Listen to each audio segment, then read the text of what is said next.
né, para dar continuidade à mensagem que a gente tem ministrado, né, sobre Atos capítulo 27.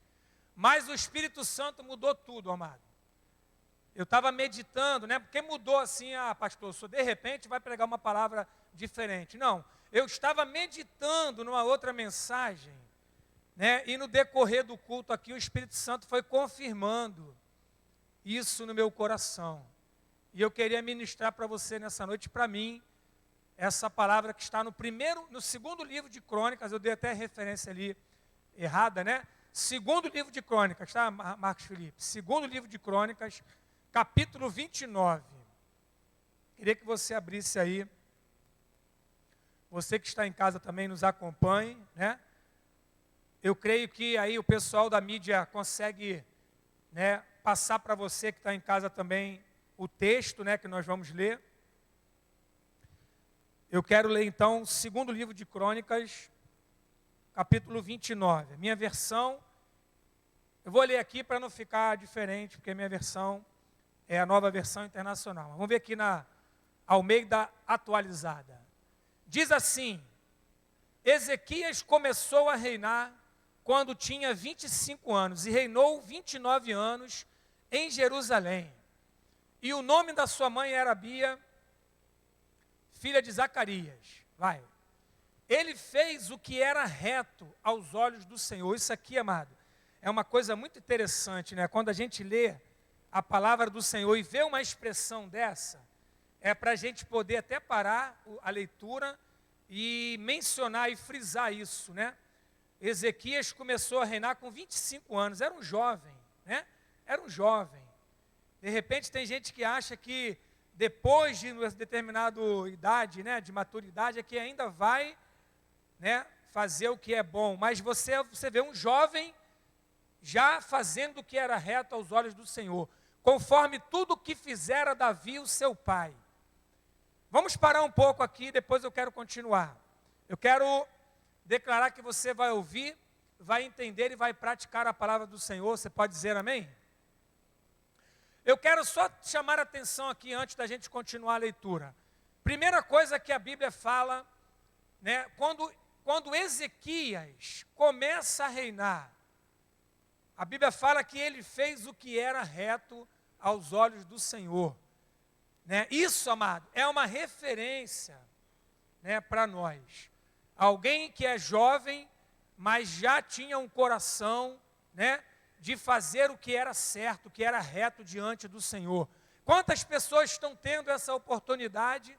Quantas pessoas, seja jovem, seja, né, já maduro, já casado, né, já com uma vida madura, né, estruturada já, tendo a oportunidade de fazer o que é reto diante do Senhor e ainda assim, né, se desvia daquilo que o Senhor planejou para a tua vida. Quantas pessoas poderiam estar, né, tendo essa palavra de referência? Poxa, aquele irmão, aquela pessoa, né, aquele morador daquele prédio, aquele morador daquela casa, daquele lugar, ele é um homem de Deus, ele faz o que é reto diante do Senhor. Quantas pessoas têm essa oportunidade? Não é? E quantos estão titubeando, quantos estão vacilando, quantos estão se cometendo atos, né, de injustiça, quantos estão falhando diante de Deus. E a outra coisa que eu quero chamar no texto, volta aí, olha que coisa interessante, amado. A gente vê um jovem fazendo o que é reto diante do Senhor, a gente pensa assim, né, o pai dele ensinou, o pai dele era um grande homem também, ensinou. Olha só como é que aqui a Bíblia traz algo interessante para a gente meditar. Quem era o pai de Ezequias? Quem sabe responder? Vamos fazer, né, aqui um momento participativo. Quem era o pai de Ezequias? Sabe, Paulo César? A Bíblia está dizendo que era Davi, mas não era Davi. Davi era uma referência, né, porque era um rei muito importante, e como era um rei muito importante em Jerusalém, né, em Judá, ele era reconhecido como pai.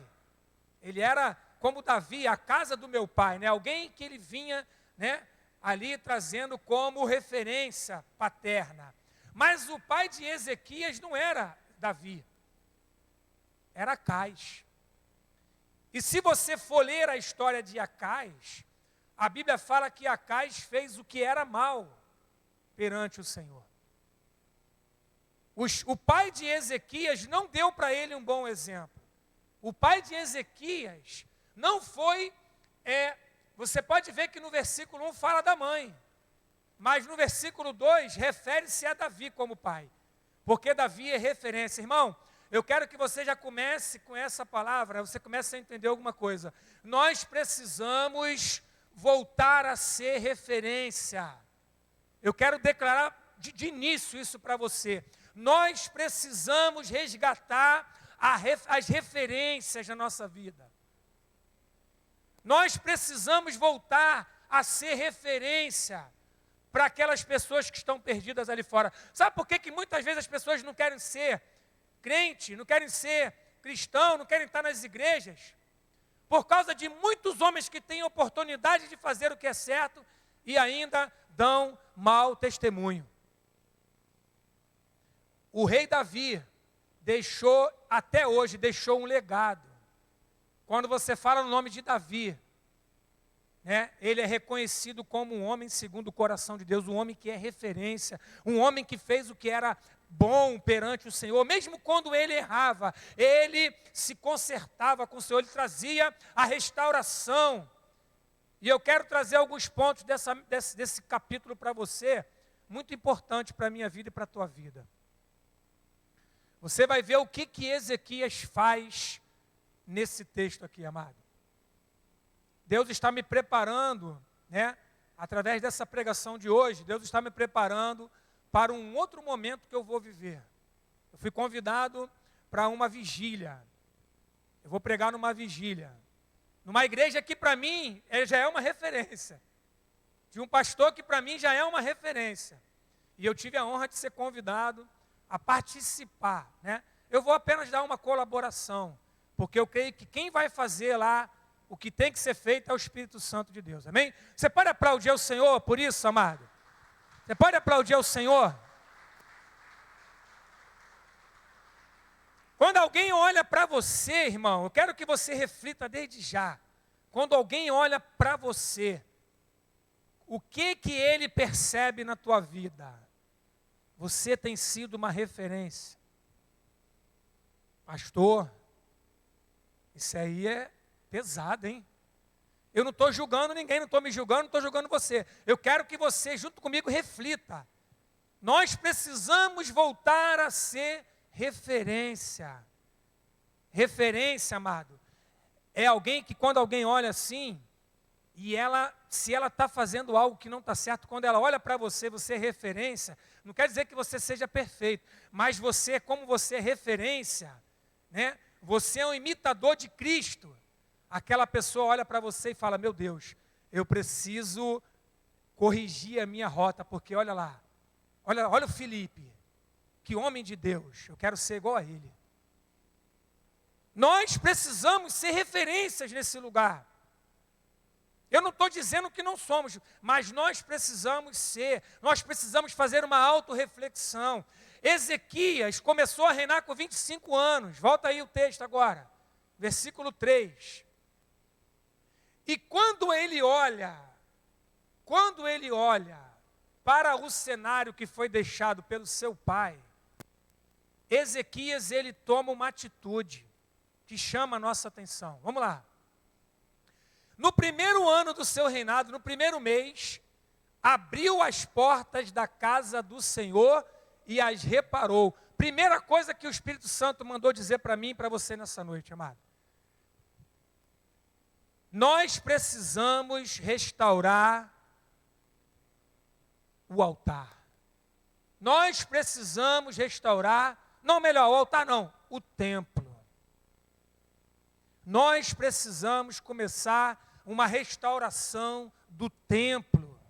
Nós precisamos deixar Deus restaurar o templo dele. Nós somos o templo. Lá no capítulo 15 do livro de Atos, nós vamos ver Tiago fazendo um discurso dizendo que o tabernáculo de Davi, o tabernáculo caído, seria restaurado. É uma referência novamente a Davi. Mas o tabernáculo que ele está falando ali, o Tiago está falando no texto de Atos, capítulo 15, é a nossa vida, eu e você. Nós somos o tabernáculo de Deus. Nós somos a obra feita pelas mãos de Deus. Nós somos a habitação de Deus. E nós precisamos permitir que o Espírito Santo restaure o tabernáculo.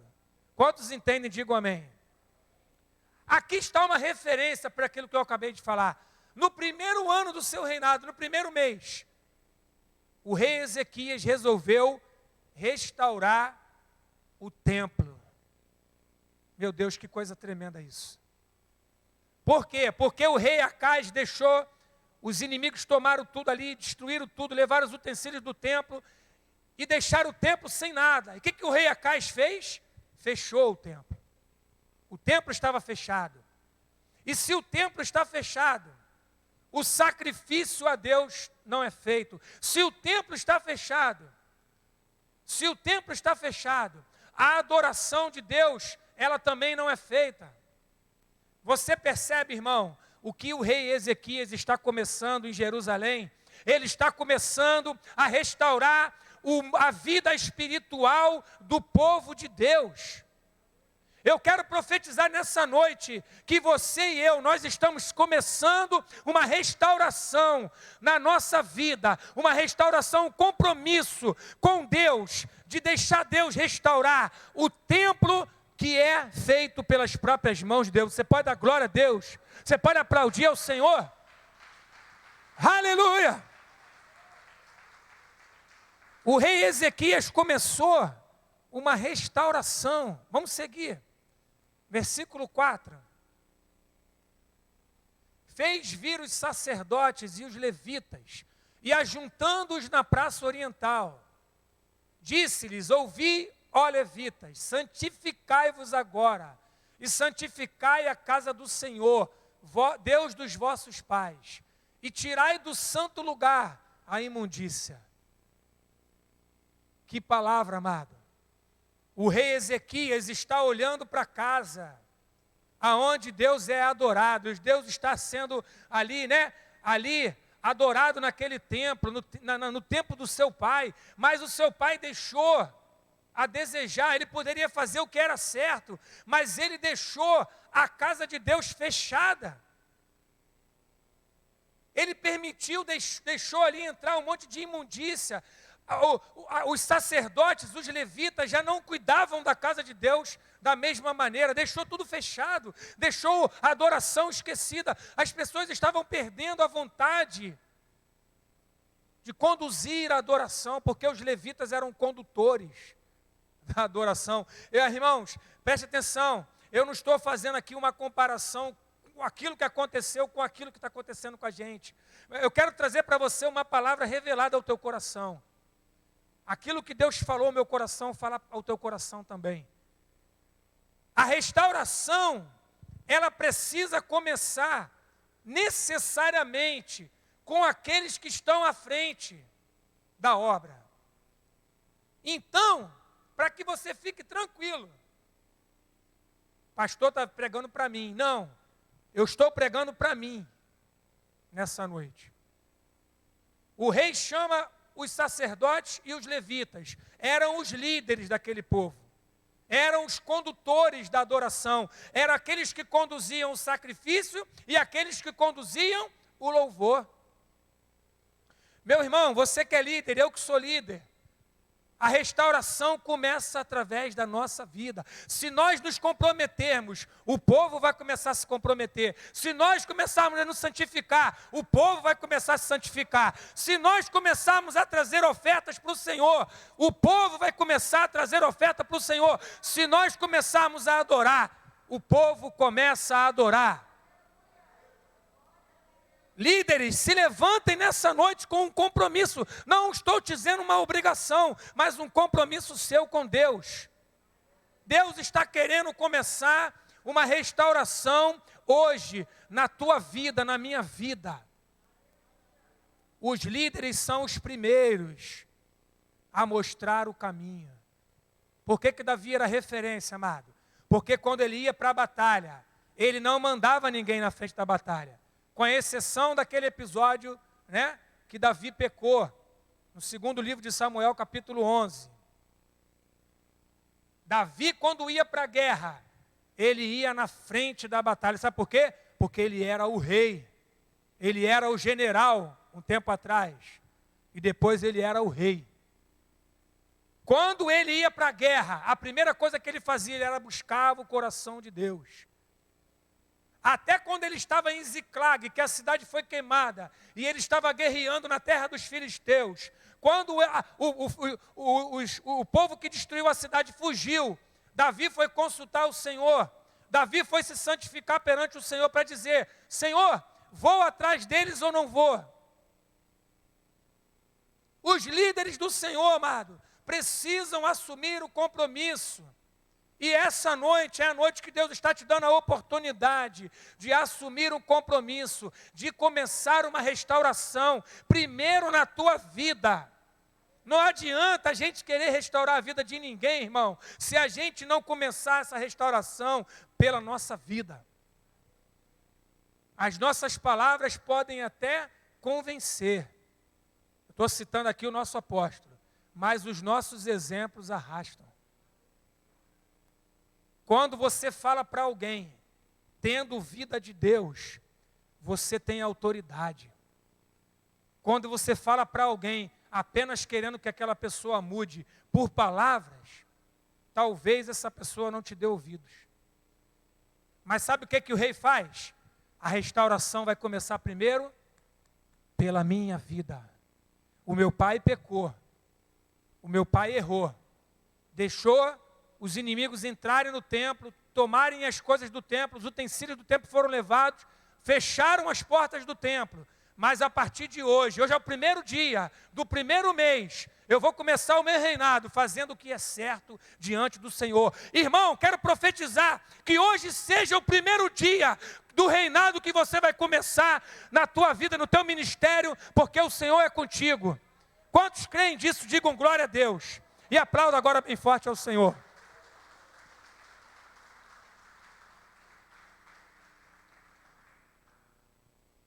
A restauração começa pelo líder.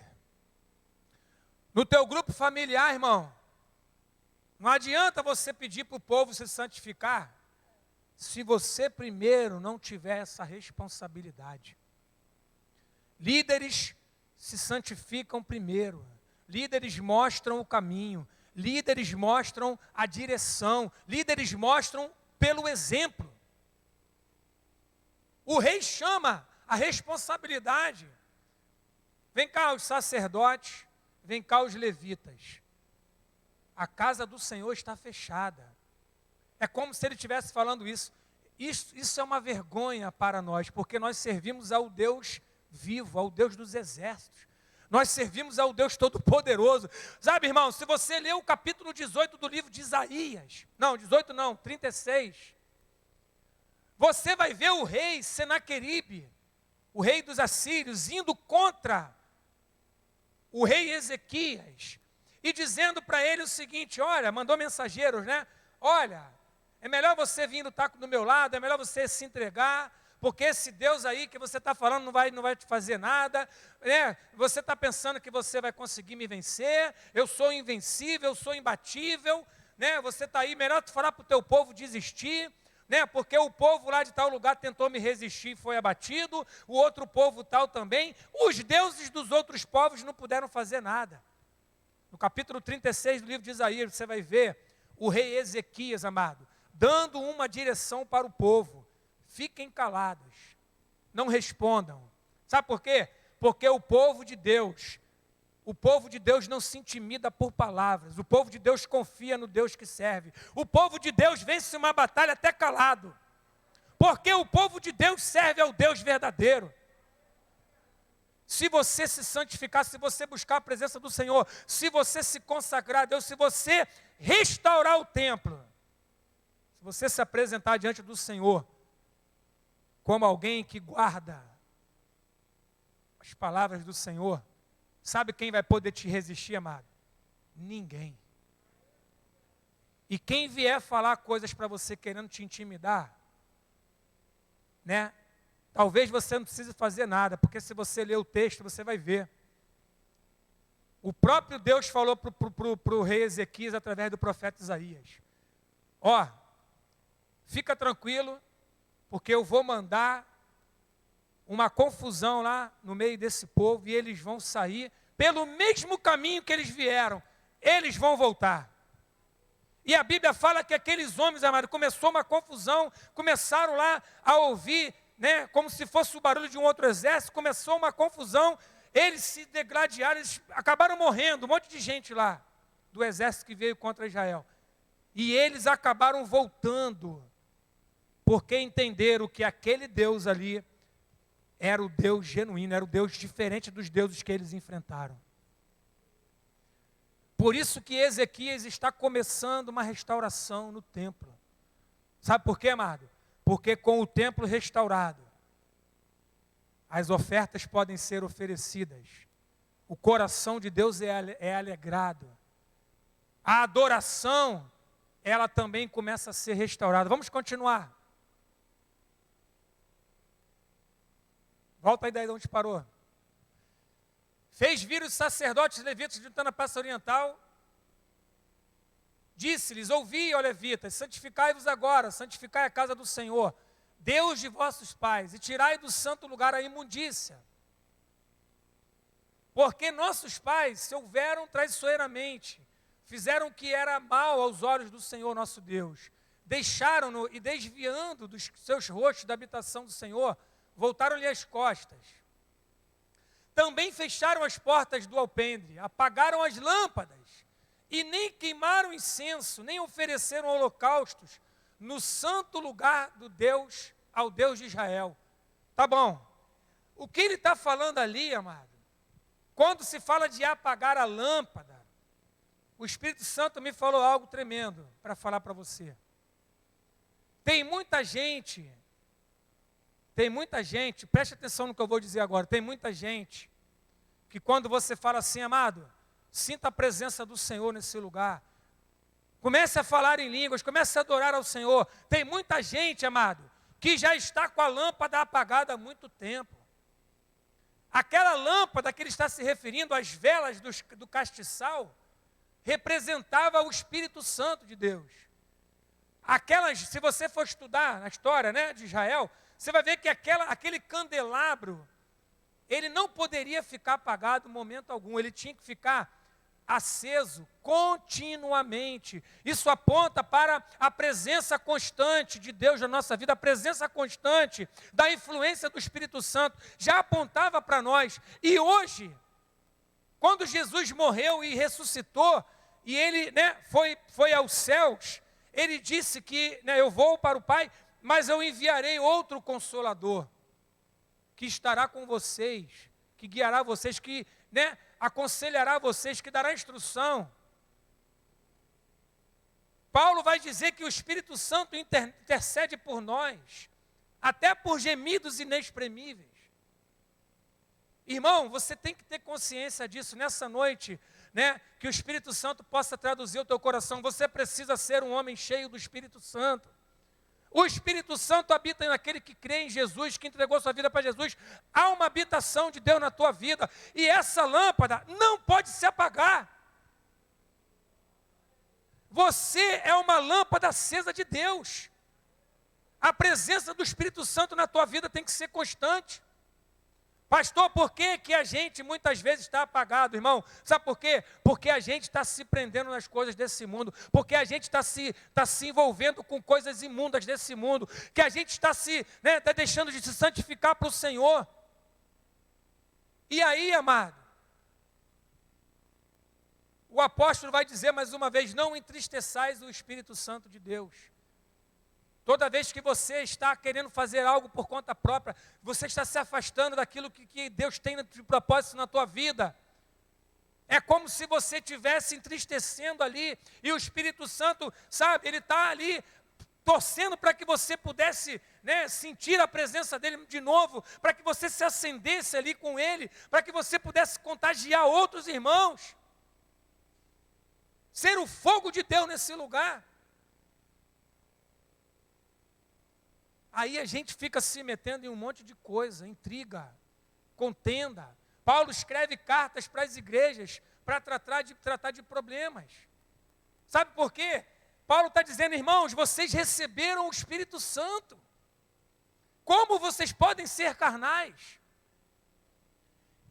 Esse episódio do templo aponta hoje para a gente para isso, amado. As lâmpadas do templo estavam apagadas.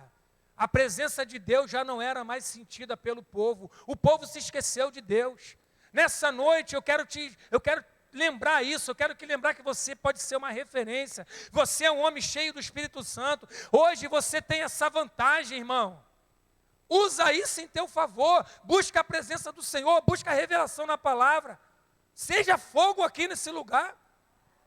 Coloca fogo nesse lugar, irmão. Porque o fogo do Senhor está sobre a tua vida. Deus está começando uma restauração na nossa vida. Isso parece ser um chavão, né? Uma coisa redundante, mas é porque muitas vezes nós estamos voltando, regredindo naquilo que conquistamos. O povo de Israel, amado, foi preso, foi solto, foi preso várias vezes. Se você ler o livro de Juízes, você vai ficar abismado com o povo de Israel. Só que hoje, né? Hoje nós já recebemos a promessa. Hoje nós já recebemos a promessa. O autor da carta aos Hebreus, quando ele escreve lá no capítulo 11, ele vai se referir ao rol, né? Dos homens da fé. Mas no final ele vai dizer assim, esses homens, eles receberam algo muito bom, mas nós recebemos algo superior, porque nós recebemos, amado, a salvação por meio de Jesus Cristo. Aqueles homens morreram, né? Eles foram alcançados pelo sacrifício de Jesus, mas eles morreram e foram justificados pela sua fé. Nós hoje recebemos algo maior. Pode ler lá no capítulo 11, no finalzinho, nos versículos finais. Nós recebemos coisas maior do que aqueles homens receberam. Nós recebemos o Filho de Deus morreu por nós. Jesus morreu por nós. E Ele deu para nós o Espírito Santo. Ele deu para nós o mover do Espírito. Hoje nós podemos, amado, andar no Espírito. No Antigo Testamento, os homens eram visitados pelo Espírito de Deus. Sansão, ele não era o tempo todo ali, né? Havia uma visitação de Deus e ele fazia coisas sobrenaturais, coisas inexplicáveis. Você vai ver homens na Bíblia ali fazendo coisas e depois parece que não era mais algo incomum. E hoje, amado, se nós tivermos essa consciência de restauração, de buscar a presença de Deus, de sair dessa contaminação que muitas vezes nós vivemos, deixar o fogo de Deus se acender em nós, deixar, né, o incenso, você vai ler depois melhor em casa, o incenso voltou a ser queimado. Incenso aponta para a oração. Se você ler o livro de Apocalipse, você vai ver lá que a taça de incenso, né, a fumaça subia, né, e chegava no altar de Deus, que a Bíblia fala que eram as orações dos santos, levadas pelos anjos. O incenso aponta para a oração. Quando Ezequias começa a restauração, ele começa a restaurar o templo, ele começa a restaurar as ofertas e ele começa a restaurar a adoração. O povo voltou a buscar o Senhor. O povo voltou a dobrar o seu joelho em uma só voz, ouvir a voz de Deus, buscar conselho no Senhor. Tem muita gente se arrebentando, irmão, porque não busca conselho no Senhor. Tem muita gente, né, dando valor para um monte de coisa aí fora. E parece que perdeu o interesse pela casa de Deus. Parece que perdeu o interesse pela igreja. A igreja do Senhor, amado, ela continua viva, ela continua intacta. A igreja do Senhor, ela continua a noiva perfeita. Nós é que não somos perfeitos, nós é que insistimos de fazer o que é errado. Mas um homem escolheu fazer o que é certo. Nessa noite, estão aqui os homens e mulheres, os jovens e as crianças, né? Que também têm a possibilidade de escolher fazer o que é certo. Pastor, o que é certo? O que é certo é a gente projetar uma igreja que vai abalar esse lugar. Uma igreja que quando começar a se juntar para a oração, as estruturas do inferno vão começar a ser abaladas. Aquelas pessoas que estão presas em vícios e em drogas vão começar a ser desamarradas, soltas. As cadeias vão quebrar, vão cair no chão. Porque o povo que se santifica, que busca o Senhor, vai ter resposta de oração. Uma vez um homem falou assim, ó, o céu está cheio das respostas das orações que não foram feitas. Vou repetir. O céu está cheio de resposta de oração que não foi feita. Sabe por que tu não alcançou o que você quer, irmão? Porque você não ora. Sabe por que você está vendo a tua vida espiritual, de repente, minando? Você está com vontade até de sair fora, desistindo, perdendo o interesse pelas coisas da igreja. Achando que a igreja, né, está ficando... a igreja não é um lugar mais como era. Isso aí é a impressão tua, irmão. Você que parou de orar, você que parou de se santificar, é você que parou de ser fogo de Deus nesse lugar. Porque quando o crente quer, irmão, ele é uma brasa viva. Ele é uma brasa viva. A brasa que está fora do fogo, né, Charles? Tira uma brasa do fogo. O que acontece? Ela vai apagar. Se não pegar essa brasa e jogar de novo no fogo, ela fica fria. Só que, irmão, preste atenção no que eu vou falar. Ezequias está restaurando, né? Vamos ler aqui a parte final. Põe para mim aí o versículo de número 28. Versículo de número 25 primeiro, vai lá. Depois pula para o 28.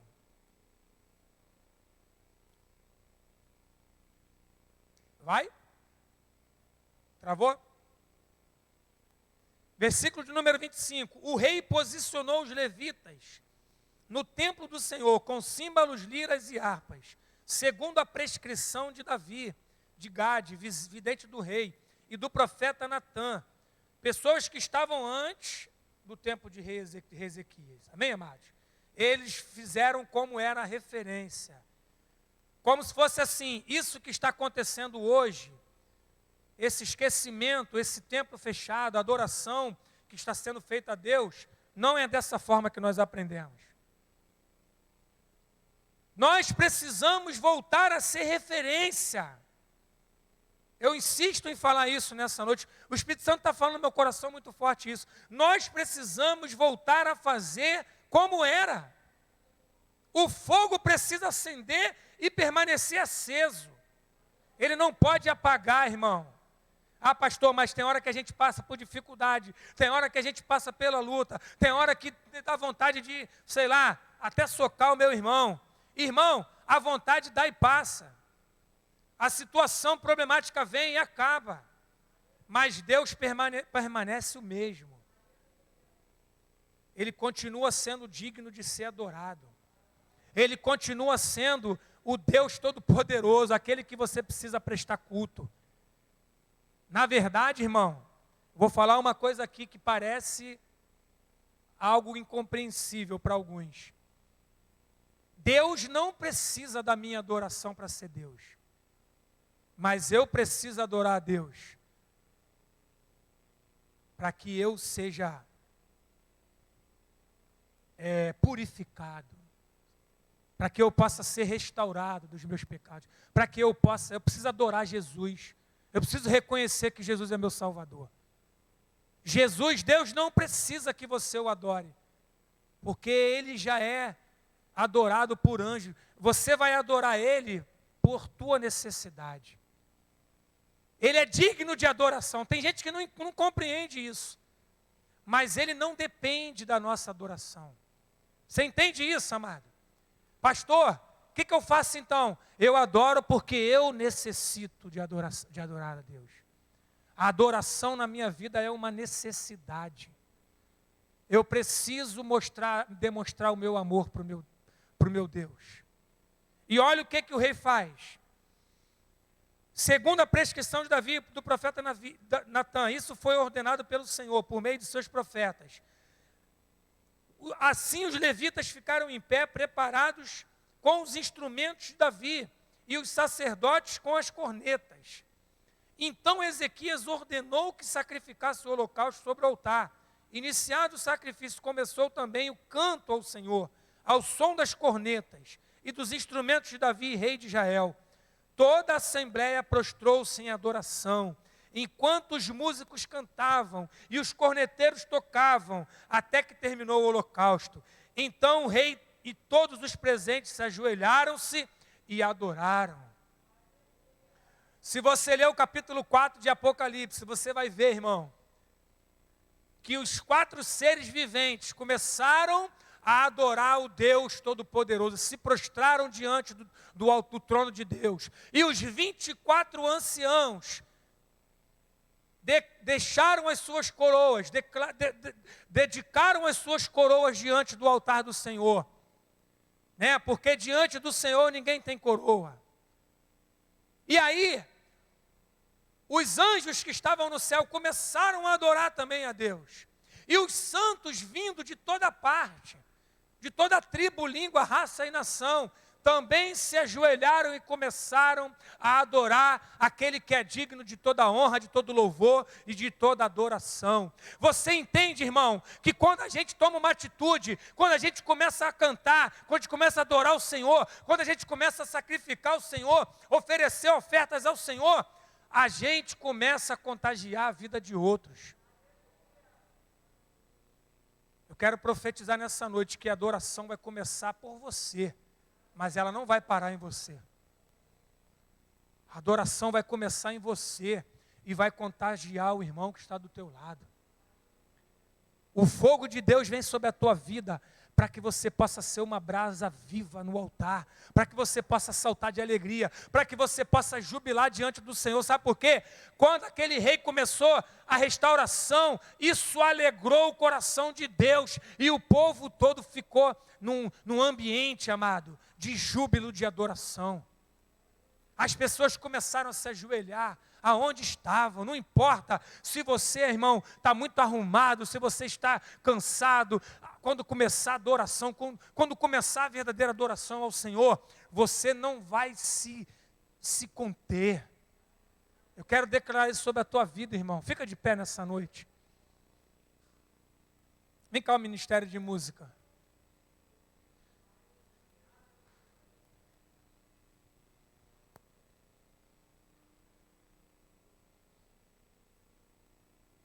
Versículo